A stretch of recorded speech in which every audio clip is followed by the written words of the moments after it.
What's poppin', YouTube family? It's your girl, SHOtheOT, your fave occupational therapist, here to help you and others live their best lives. Let's get started. Let's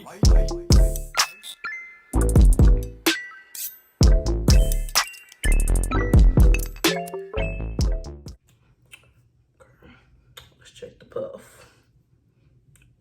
Gotta have a puff looking right, honey, okay? Can't be out here with the puff looking not enough. The puff gotta look enough, okay? The puff has to puff, okay? Hey, y'all. So as you've read by this title, I am going to be talking about the life as a new grad. How is life as a new grad? How you doing, show? How is life after OT school, okay? And I'm going to let you know. It's great. It's really great, honestly. Like, there are some stuff I'm going to talk about that I'm going to give y'all just some, like, heads up on. But overall, life is pretty great after school. So I hope this is a message to y'all that are still in school. Push through, because life afterwards is pretty great. You get to work and get paid, and that's pretty great. Like, lets you know that all that stressful stuff y'all went through during all that time, it's worth it at the end, okay? But yeah, I'm just gonna be talking about like the good things that come after graduating.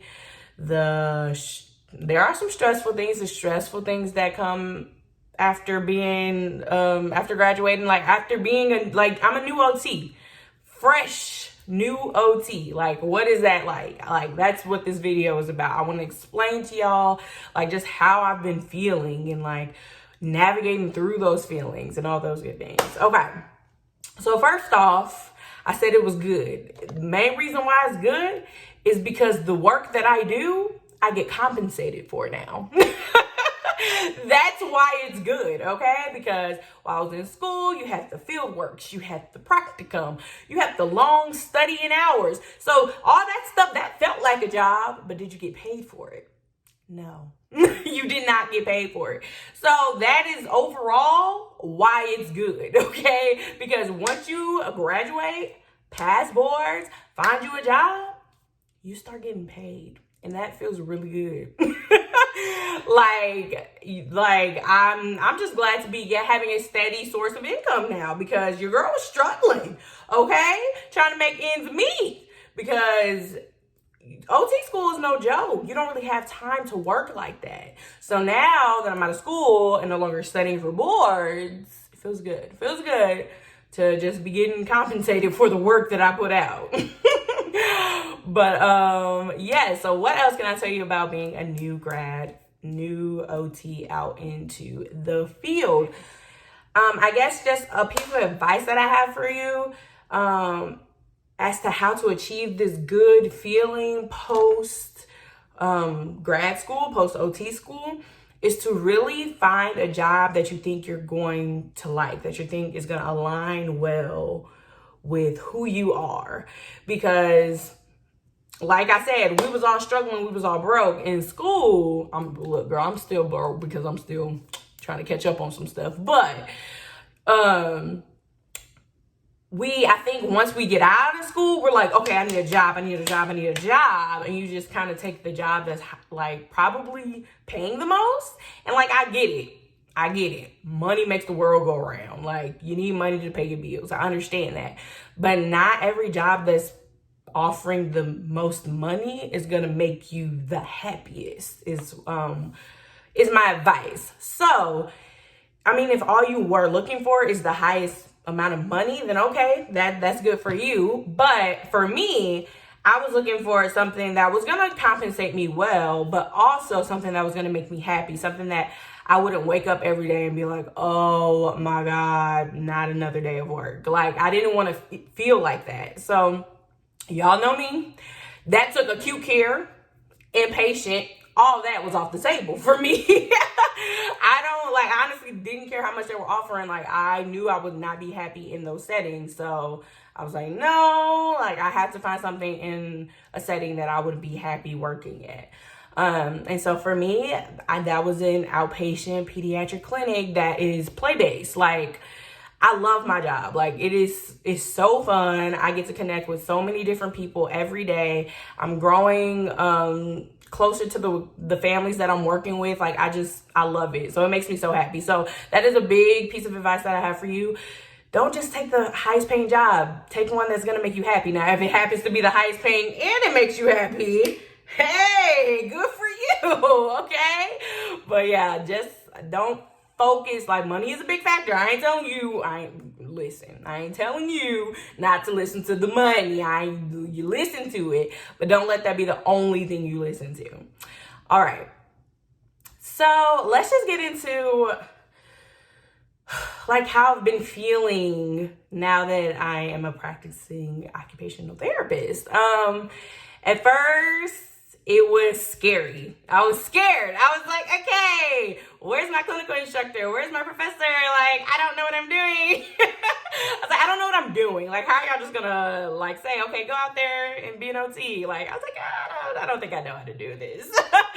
But like I said, that plays into having a job that is gonna support you and be good for you, because all of my coworkers, everybody that I work with, my boss, like, they made me feel like I knew what I was doing. Like, they trusted my opinions on things. They asked my advice on things. Like, things like that just instilled confidence in me that, okay, like, these people are asking me stuff, so I must know something. Like, I must know something because they're coming to me and talking to me, and they provided me a seat at the table to discuss certain things. So I must know what I'm doing, pretty much.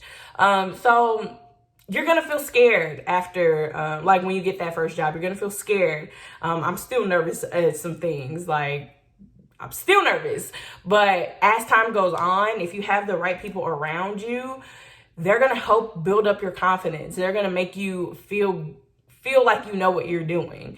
Another thing, you're not going to know everything. I sure don't. I don't know a lot. So ask those who do. So don't be afraid if somebody asks you a question, because like, if somebody's like, hey, what's this? And I'm like, I don't know. I'm going to be like, hey, I don't have the answer to that, but I'll go talk to somebody who does have the answer and I'll get back to you. Like, that's a great response to tell somebody if you don't know the answer to something. Like, don't make it up, because people know when you're not being for real with them, okay? You don't want to get caught in something that you don't know, okay? So if you don't know, say that. I think there's so much power in admitting that you don't know something, but you're gonna find out. Like, I think that's a great way to respond to something like that. So you're not gonna know everything, but make sure you go ask and figure out stuff. So like, when you do come to that situation where you don't know the answer, make sure the next time you encounter that same situation, you do have the answer. So I guess next I'll talk about like my biggest, like, I don't know, my biggest area where I was like, oh shoot, like, I'm an OT. Like, that, this is where I was like, dang, like, this is where it is. Evaluations. Like, I did plenty of evaluations during my field works. Plenty. But I always had somebody that was like, you know, like my backup, like my CI, my professor. I always had somebody there who I was like, okay, was that right? Did I do that right? Was that good? Like, any advice? Like, something like that. I always had somebody. But now I'm the OT. I'm the one who's using my clinical observation skills and providing feedback and providing that information to the parents. And so that was very intimidating to me. That was where I was just like, I don't know if I know what I'm doing. Like, I don't know if this is right. I don't know. Everything was just like, I don't know.